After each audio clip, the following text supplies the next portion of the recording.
Hello. Welcome to this edition of Criminal Mischief, the Art and Science of Crime Fiction. I'm D.P. Lyle, your host.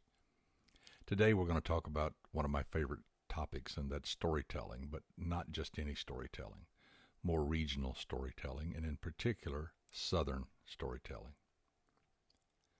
It's often been said that Southern writers and Southern stories are so rich, and if you go back through the history of literature, the names that are associated with Southern writing are huge. They're names like William Faulkner and James Dickey and Eudora Welty and Flannery O'Conner and Tennessee Williams and Mark Twain, Harper Lee, of course, Truman Capote, James Lee Burke, and it goes on and on. There is such a rich tradition, and obviously these names are giants. Well, what is it about Southern yarns that attracts so many people's attention? Many of the great, even current novels are set in the South. I think it comes from the history of how the South was developed. If you look at the even the pre and the post-Revolutionary War days, Scotch and Irish immigrants came to the U.S., and many of them settled along the Appalachian chain that kind of dissects and falls down through the South, ending up in North Alabama when the foothills kind of peter out. But they brought with them their Scotch-Irish traditions, and what were they? They were sitting around telling stories. You ever met a Scotsman that couldn't spin off a yarn after a few glasses of whiskey, or an Irishman that couldn't? No, I haven't either. It's part of the tradition. It's sitting in the pub. It's talking. It's spinning yarns. It's telling tales. It's around the fireplace.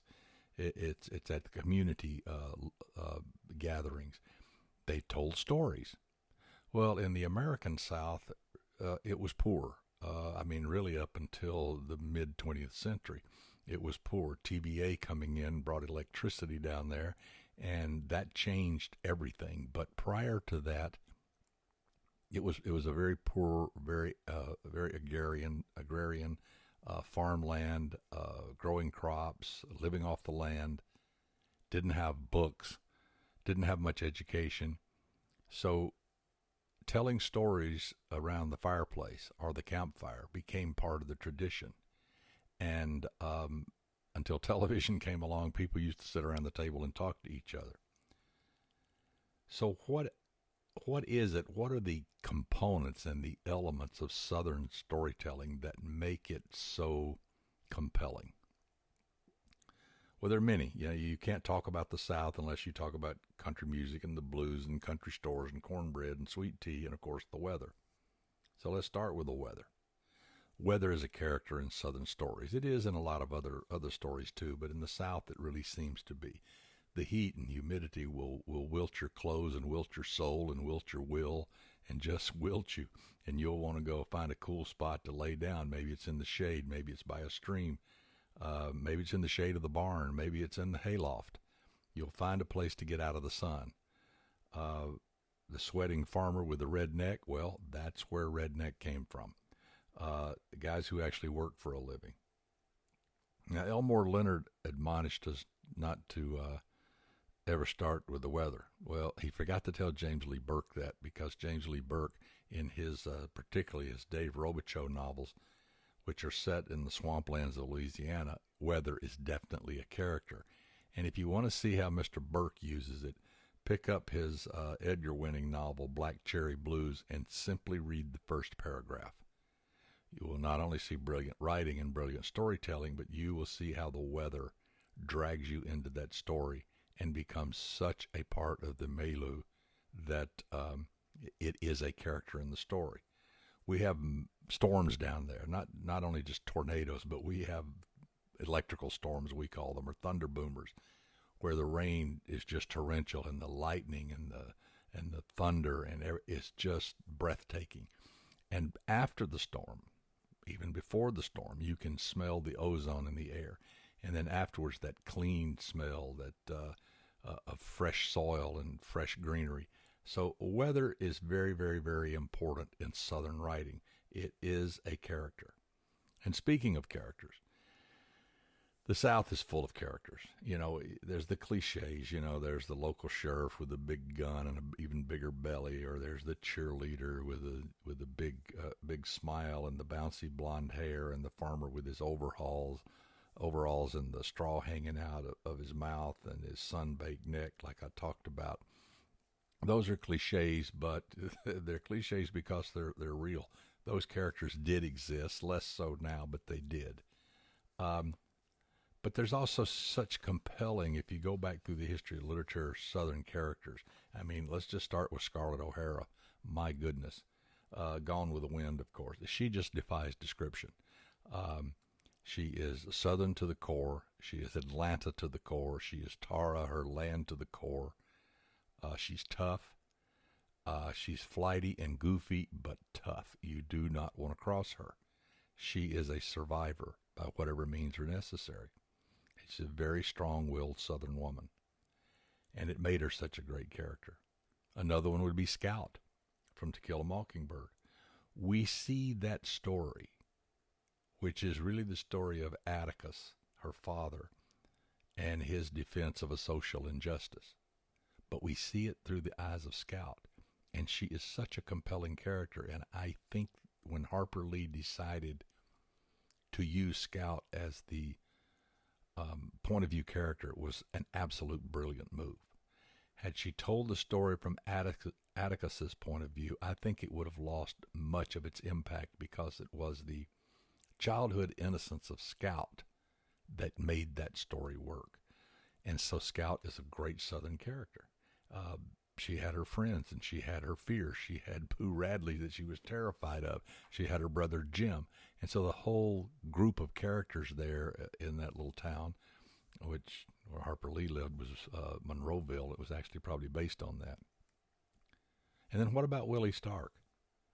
That's the character introduced by Robert Penn Warren in his wonderful book, All the King's Men. Now, Willie Stark is based on Huey P. Long. And if you don't know who Huey P. Long is, look him up. He is a giant in American history and American politics. I think he was a U.S. senator from Louisiana. He was the governor of Louisiana. He was corrupt to the core. Everybody around him was corrupt, and his corruption fell generation after generation after generation. And indeed, Huey Long's shadow still lays over Louisiana. Chicken in every pot. He was a bigger than life character. He was the prototypical, if you will, Southern politician, except he was probably even more corrupt. And then we get to a really marvelous character, which is the Don Quixote character of Ignatius Riley, who was in John Kennedy O'Toole's masterpiece, The Confederacy of Dunces. And if you haven't met Ignatius, you need to pick up Confederacy of Dunces and read it. It is a brilliant, brilliant, brilliant book, and he is a wonderful character. Now, people in the South have nicknames. First of all, people call everybody by their last name. They don't call everybody by their first name. You just grow up calling your buddies by their last name. That's just the way it is. But they also have nicknames. A lot of people have nicknames. I have my Dub Walker series. I grew up with a guy named Dub. His father was also Dub, so they were Big Dub and Little Dub. I also went to school with a guy named Slick. His dad was also Slick. There's Big Slick and Little Slick. I played Little League Baseball. My coach, whose name I do not even know, we just called him Breadman. That was his nickname. That's what everybody called him, Breadman. Everybody in town knew him as Breadman. But more often than not, they called him Bread. So his nickname had a nickname. And we played against another coach who was called Buttermilk. I don't know Buttermilk's name either, but people also just called him Milk. So he had a nickname for his nickname. This is common in the South, and it's great storytelling fodder. So let's look at the language. Yeah, we say ain't, and we say ain't a lot, and it's a wonderful, wonderful word. Don't be afraid of it. It will set your character automatically, and you don't have to get into all that dialect stuff. If you look at speech patterns and word choices and sentence structure, you can get the character across without using all those dropped G's and dialect that really, for the most part, annoys readers. So be careful of that. But we use ain't. Obviously, it stands for isn't and aren't, but it sounds so much better. We aren't going to make it to dinner. We ain't going to make it to dinner. I mean, it just flows better. And then that brings up the word y'all. Huge arguments over whether y'all is singular or plural. Well, it's both. And it's interchangeable. And it depends on context. And depends on who's saying it. And depends on what they're talking about. And depends on how they say it. So you could pass someone on the street. You could pass 2 or 3 guys on the street and say, how y'all doing? And that means you're asking, is everybody okay? You could just see one person walking down the street, how y'all doing? And that can just mean, how are you doing? Sounds the same word, but it means things. And to confuse it further, there's all y'all. How's all y'all doing? Well, all y'all can mean a lot of things. If it's said to a group of people, it can mean all of them. If it's said to an individual, it can just mean you. Really, it can? Yes, it can. Because it means, how's all of you doing? Or it could mean, how's you and your family and friends and coworkers and everybody, all y'all, everybody around you. It can mean all of that. And it, again, depends upon who's saying it, how it's said, and the context of the situation. So y'all and all y'all can both be singular and be plural. It all depends on how it's used and who it's used to. Which brings up another one, momonym. Now, that's the way of saying your mother and them, whoever them is. Them usually means the family or some other group. But how's your momonym? And that really means everybody around your mother. So you see somebody, say, oh, how's your momonym? Oh, they're doing fine. You know, Uncle Joe, he's got gout. But other than that, everybody's doing fine. And so it kind of means everybody around your mother. But momonym, that's it. Another term, Sunday was a week ago. What does that mean? What it means was the Sunday before the last Sunday. So it was a week before Sunday, before the last Sunday. So Sunday was a week ago. I love it. Makes sense to me. And then one that really, really, really strikes a chord is bless your heart. Now, this can mean so many things, again, depending on how it's said, body language, who's saying it to whom, the context, everything. So if 2 ladies are sitting in the rockers on their porch on a bright sunny day, and one of them says, you know, the doctor told me I got the diabetes. And, well, bless your heart. I can't believe that. Well, that is a true expression of sympathy. If someone can say, you know, my child, she's got this ear infection. Well, bless your heart and bless her heart. Again, sympathy. Or it could be that someone says something like, well, you know, I don't too much care for so-and-so. Well, bless your heart. It's kind of like meaning, well, you're mentally defective and I feel sorry for you, because everybody likes that person. So it can be sarcastic. It can be negative. It can be positive. It can be supportive. It can be all those things, but it's a great, great, great term. Bless your heart. Food. You have to understand food to understand the South. We love our barbecue and our fried chicken. We eat grits. We like turnip greens and squash. We like fried green tomatoes. We like our tea with sugar in it. It's called sweet tea. I don't particularly care for that. I'd rather have plain tea, but sweet tea is as Southern as anything. And it's basically just tea with a bunch of sugar in it. There's the right way to make it and the wrong way to make it, but sweet tea is just sweet tea. Our cornbread, no sugar. Don't put sugar in your cornbread. If you do, it's just a little pinch. We don't like corn pudding and corn cake. We like cornbread. There's a difference. Yankee cornbread has sugar in it. I live out here in California. Every restaurant that has cornbread has Yankee cornbread. They put too much sugar in it. They make it too sweet, and that's not what cornbread's about.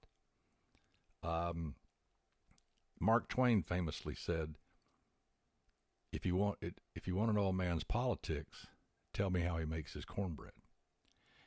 And that was true. So this has been generational, the difference between sweet cornbread and non-sweet cornbread.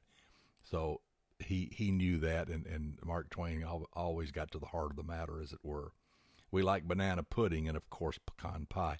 Pecan pie is about as southern as anything. My mom made the greatest ever. She was fantastic pecan pie maker. We eat sweet potatoes and okra and corn and all that stuff. Fresh tomatoes. We eat stewed tomatoes.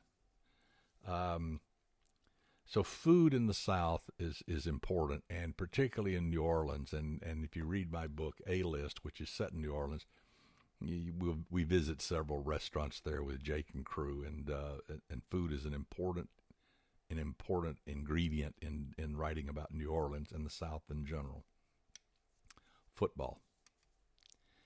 To understand the South, you have to understand football, college football. If you don't understand that, then you don't understand the South. People don't have weddings on Saturdays during football season because nobody will come. They'll be off watching their favorite team play, or they'll be watching on TV or listening to it on the radio, but they will not come to the wedding. So people don't get married on Saturdays during football season in the South. It's not allowed. I think there's laws in most states against it. Now, I went to the University of Alabama. Roll Tide. I hate Auburn. I hate everything about Auburn. Their fight song, their school colors, everything about it. Their loveliest little silly city in the plains. I hate all of them. That's college football in the South. Now, I read a story once. If you know who Rick Bragg is, great. If you don't, shame on you. Rick Bragg is a great Southern writer. He wrote a book called All Over But the Shouting, which is the story of his family. His mother used to use that phrase a lot, apparently. And she was a saint, and his father was more or less an abusive alcoholic. So it's kind of his coming-of-age story, and now he grew up there. And he actually grew up about 40 miles from where I did. I was up in Huntsville, Alabama, and he grew up in northeast Alabama. But he grew up in a dirt-poor environment. And this story is all about that. And the writing is brilliant, and the writing is so Southern. Everything about it. And it's wonderfully written. Well, he won a Pulitzer Prize. Well, there's another Pulitzer Prize winner from Alabama that's very famous named Harper Lee. She lives down in Monroeville. She grew up with Truman Capote down there, who was living with his aunt, I believe it was, at that time. So she and Truman grew up together. Well, she's also obviously won a Pulitzer Prize for To Kill a Mockingbird. So she went to the University of Alabama. Bless her heart, and I mean that in the kindest way. Well, Rick Bragg, people kept telling him, as the story goes, that you need to meet Harper Lee. You're both Alabama writers. You both won the Pulitzer Prize. You should do that. And I think Rick's take was, I'm not that guy. I'm not the guy that's gonna go knock on her door and say hello, and I'm just not that guy. But they kept hounding him and said, she's old and she's not doing well, and she's living in a nursing facility, and you're going to regret it. If she passes away before you get to meet her, you're going to regret it. So finally he relented, as it goes, and he went down there to see her. And apparently he showed up at the nursing home where she was and walked down to her room, and as he enters the room, there's another couple saying goodbye to her, and they're leaving. And she waves and nods goodbye, and they walk out, and Rick walks in. Before she says anything, Harper Lee looks at him and says, "Those are the only two people from Auburn I ever gave a damn about." That sums it up. You have to understand college football to understand the South. So you can see that we have characters bigger than life. We have a language that's all our own. We have food. We have weather. We have nicknames. We have wonderful stories. And the South is a great place to set books. You don't have to live there. I wrote the Royal Pains books, and they were set in the Hamptons. I've never been to the Hamptons in my life. You do research. You pay attention, and you learn about stuff. And then read Southern writers, the ones we talked about. Now, obviously, my Southern roots are deep because I was born in Alabama, and I lived there all the way through medical school and internship before I left and went off to Houston and then on out to California. My Dub Walker series, or forensic thrillers, they're all set in and around Huntsville for the most part, which is where I grew up. And it has a lot of high-tech stuff there. And Huntsville was an interesting town. Dub is a forensic specialist, and he worked in a forensic science lab with the coroner there in Huntsville. That's his background after being an MP in the military. But people may not know that there in Huntsville is the Marshall Space Flight Center. That's where von Braun and his people built all the rockets. So where Huntsville on one hand is a sleepy little southern town with churches on every corner and barbecue joints everywhere and pickup trucks all over the road, it also happens to have this space program. And as a kid growing up, I thought everybody had a space program in their backyard. Well, anyway, in my Dub Walker series, NASA does a lot of things that are in the forensic science development world. They've developed a lot of techniques. One notable one is the VISAR system, which is visual image stabilization and registry. If you see an ATM camera and it has a car off in the distance and they're able to enhance that and get the license plate, well, that's what this is. And it was invented by a guy named Dr. David Hathaway and his partner at NASA.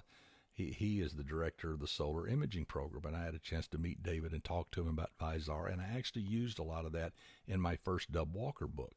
And actually, David appears as Dr. Wendell Volek, and he got a big kick out of that.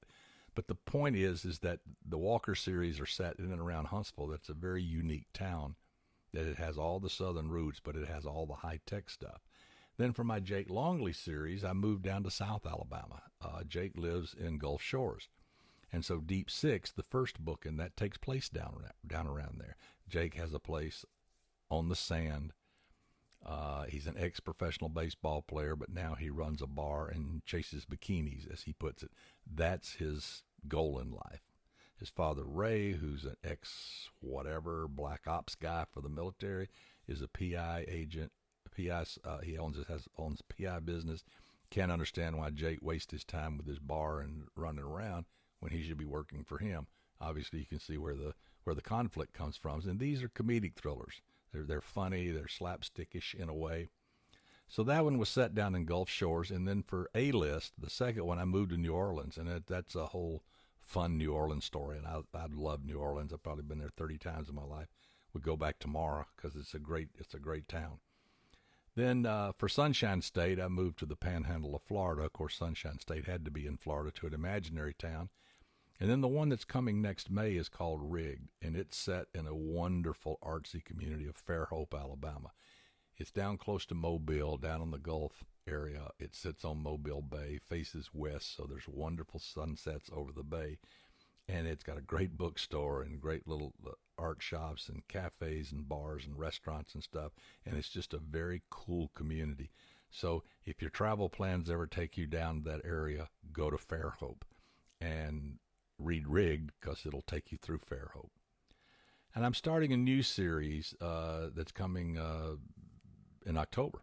It's my first Kane Harper series. Bobby Kane and Harper McCoy are two kids that were basically Kane was picked up abandoned in a bus station and was picked up by this itinerant criminal family, and Harper was actually purchased from her alcoholic half Cherokee mother. To make a long story short, up through about age 12, they were raised and taught to lie, steal, cheat, do whatever it takes to get through life. And Bobby became a knife expert and was known as Bobby Blade. But those stories are set, Kane and Harper live in Nashville. And so that's where their base of operation is. After the family broke up and they got adopted and separated, they both ended up in the military unbeknownst to the other. Bobby basically a stealth assassin for various black ops. Harper ended up with the CIA running black ops, and so their paths cross again 15 years after they were separated as, quote, brother and sisters, because they were raised that way by the family. And they left the military after that and became fixers. They fix the unfixable by whatever means are necessary. So the first story is called Skin in the Game. It's set in and around Nashville, and down on in an imaginary town I created on the shores of Thames Ford Lake, which is a gorgeous body of water. I think it's about 170, 180 miles long, very irregular. The trees come right down to the water. It is a gorgeous, gorgeous place in central Tennessee. My short story, Even Steven, that appeared in Thriller 3, Love is Murder, one of ITW's anthology publications, was set in Huntsville and actually later turned into my third Dub Walker book called Run to Ground. I just took that short story and took off from there. Bottom Line can be found in For the Sake of the Game, which is stories inspired by the Sherlock Holmes canon, and it's set in a fictional southern locale. So I write about the South. I like to write about the South. Obviously, I grew up there, so I understand the rhythm of the place. It's changed a lot, obviously, over the last several decades, and I don't live there anymore, but I do remember my roots. And so I encourage you to read these Southern stories, read the writers that I talked about earlier. Now, this podcast basically began as an article called Storytelling in Dixie that I wrote for the Mystery Readers Journal, which is a publication of Mystery Readers International. And if you do not subscribe to that magazine or do not belong to Mystery Readers International, you should. It's a great organization. They give out the McCavity Award every year. But it's just a great organization. It's very well run, and their newsletter is fantastic. And they periodically put out these essays, if you will, called Author, and other things that go into their publication. And it's great reading, and it's great stuff for writers. So there will be links on my website to this and the show notes for this podcast, which will also be the article that was published there, but it'll have links to Mystery Readers International and the Journal. So sign up. It's a fantastic organization. So that's our little stroll through Southern storytelling, and I hope you've enjoyed it, and hopefully it will make you think about, hey, maybe I got a story that I can set down there, and maybe it'll be fun to live in that world for a while. So until next time, this is D.P. Lyle here on Criminal Mischief, and I'll see you soon.